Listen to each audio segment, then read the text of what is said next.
Welcome to this new edition of my computational presentation for photographs I took or edited for March. Basically, they're photos I've taken or edited from mid-February to mid-March. I'll be talking about what lays behind the simple photography, what the filters are and how I code my filters and apps. So like last month and the one before, I'm going to talk mainly about pictures taken with the app, my main app, which is Camare, only available, I'm sorry, for Android users on iOS. So basically, let's start. Those three pictures. So last month I've developed a new insaturator. Basically, an insaturator is, for those who don't know, they're basically filters that are applied to the captured image immediately after the sensor takes it. And my apps work like that. Basically, there's an input saturator, which is going to saturate the signal, modify it using computational techniques, and it will go through a data transformation, scheme, and end up going through what I call filmulators, which are texture simulations that will emulate the grain of a film or of a digital sensor or a printer. That's how my apps are based on that kind of signal processing. So basically here, first picture, that's the Markmal insaturator. And it's a Cado APS null 200 filmulator that's applied to it. This Markmal insaturator creates lines in artificial geometries by ways of ghost images, trying not to modify the original grain, original definition of the image, but add some kind of geometric tension by means of lines and ghost images that are related to the original signal. So that's a good example. There are actually three examples of the Markmal insaturator. The first one is in Geneva, of the Geneva fountain on the Lac Léman on a sunny day. The mid image is basically taking a picture from my plane seat while going to San Francisco. And again, those ghost images, you see it well on the horizon on the left picture. There's a really flat line, which is a ghost image of the mountains, which are not that flat. It's actually creating that tension in the image, recreating some kind of recursive lines, horizontal lines vertically on the first image.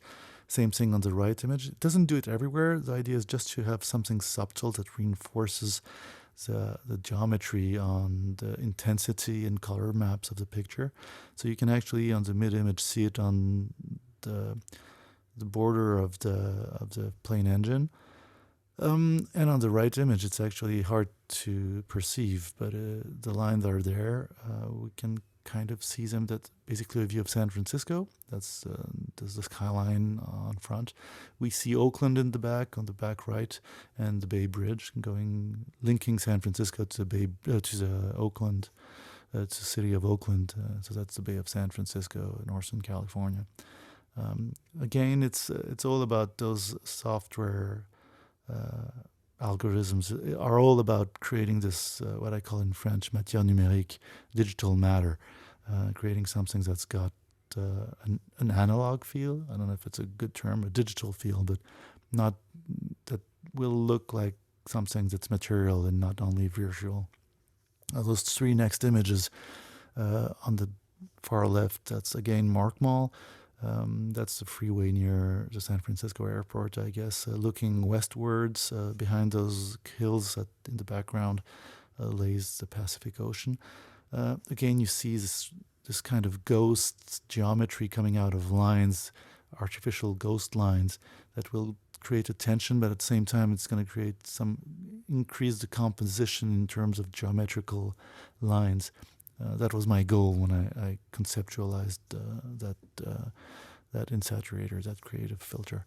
The middle image is using an old insaturator, which is named DNA-Z, which actually highlights. It flattens the global light spectrum of the image, but reinforces the blues of the sky, makes them deeper and kind of more contrasty.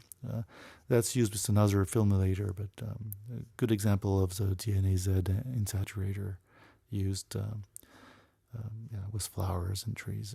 The right image is Morkmal again. It's again, when I create insaturators, it's for my own personal photographic work. So I conceptualize something, and I think, oh, I'd like to have that, and my idea with this insaturator was really to have something you can perceive, but will be respectful of the original definition of the image and the original textures. You can actually imagine the lines, those ghost lines created mainly on the bottom plants, but if you look closely elsewhere, you'll find them all over. It's this Morkmal filter. Two other examples. That's working on taking pictures of the traditional constructions you find in the Bay Area, in the Silicon Valley. That's basically one of those 1950s houses on the top image. And it's a primary school on the bottom image. Kind of for those who've been in that part of the Bay, kind of the typical buildings you used to see. Now, the top house actually might not stay for long. Usually they get bought, and the people who buy them build new and larger houses. But anyways, good way to see what the Morkmal, those ghost images are. You can see them on the trees on the bottom picture, or for example, on the trunk of the tree on the foreground of the top picture. Next three pictures. Again, when I develop a filter, an algorithm, then I'm going to try it according to what I said before. There's this input creative filter and this output creative filter, basically, or simulator. I try to combine them and see before I release them to the public. I test them all over in real practical uses. So the mid image and the left image are basically the Morkmal insaturator used with another filmulator, just to see how both of them mix and if it makes sense to me in a photographic way. Then on the right, again, trying all kinds of, here I wanted to try something really contrasty. That's in LA, actually, the right, the far right picture. This one's in Hollywood. Basically, you can kind of perceive better those geometrical patterns, ghost images that, in my opinion, give what I wanted, actually. This break of the original lines without actually completely erasing them and reinforcing them by creating some localized tensions, geometrical tensions. And then, I do the same for all types of filters I do. Again, because it's for my personal photographic practice, I do enjoy using them like I would with a certain type of camera or film. I tend to continue using them, learn how to use them. So on the far left, that's RDR insaturator with another filmulator. I don't know which one. Which one pushed in the experimental editor of Camare. You can actually, when you push it hard, it will reverse the highlights, and you get this kind of inverted sky, like on the far left image. Or in the middle image, that's DNA-Z. With some kind of filmulator, which gives it this really contrasty. It's a sunset into the trees. It's a huge oak tree, and that insaturator kind of reinforces the blue of the sky behind and the highlights on the branches. So I kind of like it. Far right picture, Morkmal again, just to give you an idea of how I perceived that computational method. I wanted the viewer to be able to perceive those new lines and those new geometries without actually, if you don't look carefully, you just feel them. But you can see on the mid part of the body of this woman pushing her stroller, we see this implied ghost line. Then I don't only develop for Camare, those algorithms I use for most of my apps. There's this new computational engine I'm developing, which is not out yet. It should be transferred to all my other apps, which would make it very responsive. And I'm testing it in an app I named Digital Paula, which is not available publicly right now, but I test the whole thing. It's not ready yet, so hopefully soon. But I test all my insaturators in many combinations and all the filmulators. And basically, left picture, that's a square insaturator with the IX Mini filmulator combined. And the middle one, it's semi as an insaturator combined to the PLLRL filmulator, which is also named Pola Laurel. So it's basically this kind of weird distortion of certain color fields in the original image, plus a simulation of a digital thermal printer.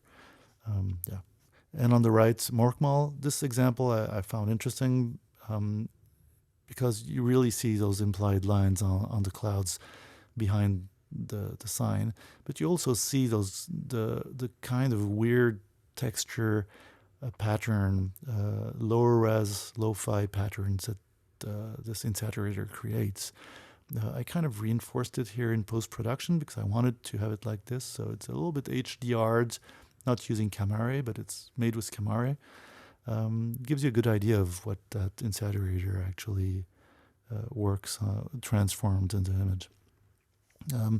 Again, here, portrait landscape format photography of the Silicon Valley, one of the neighborhoods, the nicer neighborhoods.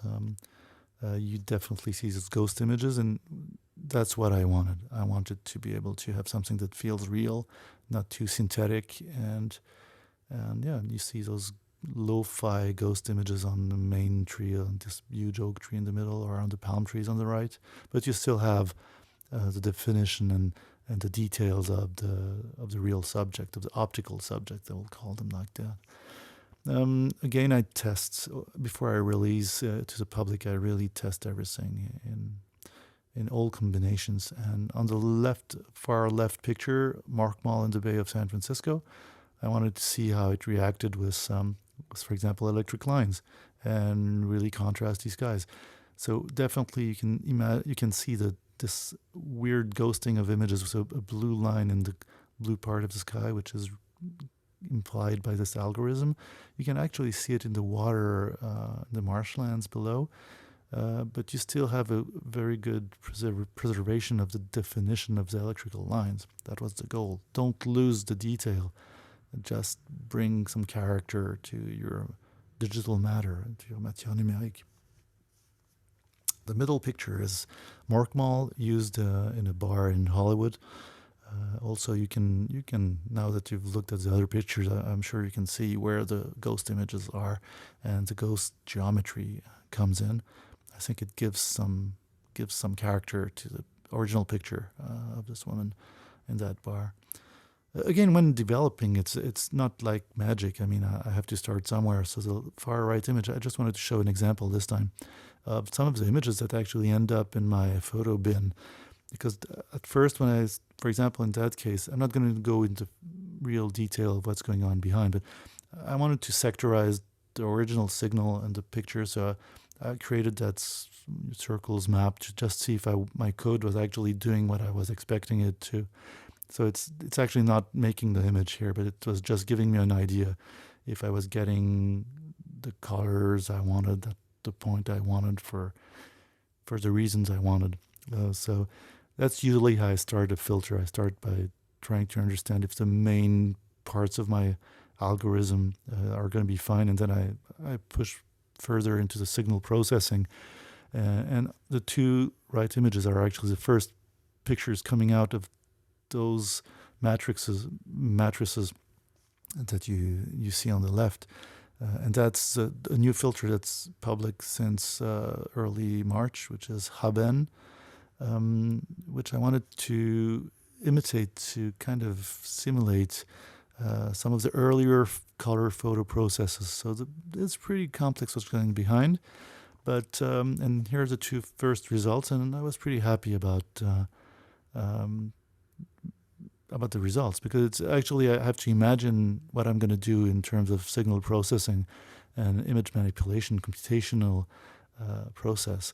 And then I have to confront it to reality after coding a little bit. So that's basically what I wanted to do. But once I get something I like, I have to, because I'm going to put it public into my apps, I have to try it out with all the possibilities and see if it kind of try to push it to its corners and see if I'm still happy with the creative output of the filter. And so here's the mid one and the left picture are also with this Haben insaturator with another filmulator. And yeah, I was pretty happy. Again, it's not a question of congratulating oneself, but I'm actually building my tools and they're doing what I want. So here I was pretty happy. On the far right picture, again, that was the Bay of San Francisco, the Silicon Valley, the pictures on the left and the middle. The right side is this new building in San Francisco. The picture we saw of the city from the plane, we could see the Transamerica Pyramid, which was the tallest building in San Francisco that was built in 1972, was that for a long time, something about 850 feet high. And since 2018, there's a new, really taller building, which is the Trans-Bay Tower, and that's it. And I think it's really interesting, geometrically speaking, and pictorially speaking, and it goes up to 1,000 something feet. So it's really massive, but at the same time, it's quite refined in its lines and curves, and yeah. And here you see the effect of this Haben filter with the filmulator, what the final effect is. Again, to go to all those filters I really develop them for practical uses. I don't want to think about the computational process after. I just want to think about the creative and optical results of what it does on my final picture. So here's an example of a picture I took that's early morning in the Silicon Valley. The far left picture is the Haben insaturator. All my insaturators, filmlators have parameters which can be real-time modified by the user. And here, on its value of 1, it's usually between 0 and 1. It's a pretty precise number between 0 and 1. And when it's to 0, basically, that's the far left. When it's to 1, it's the far left image. In the middle, it's 0.5. And on the far right, it's 0. And you see definitely how this parameter, which I won't go into the details, how it reacts on the picture. So it's not exactly what's going on. It's actually not at all what's going on. But you feel like it's diffusing the highlights onto the lower intensity zones when it's with a parameter of 0.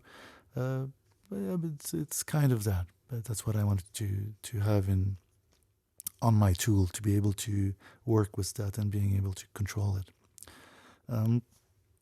Here another example of this new insaturator, Haben, on a landscape photo of the Bay Area.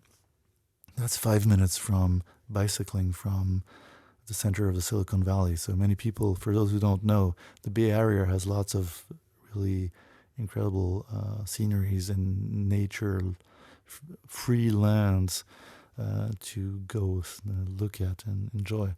And that's definitely the marshlands. Another photo of the marshlands using this Haben insaturator. It gives you a good idea of what it kind of does.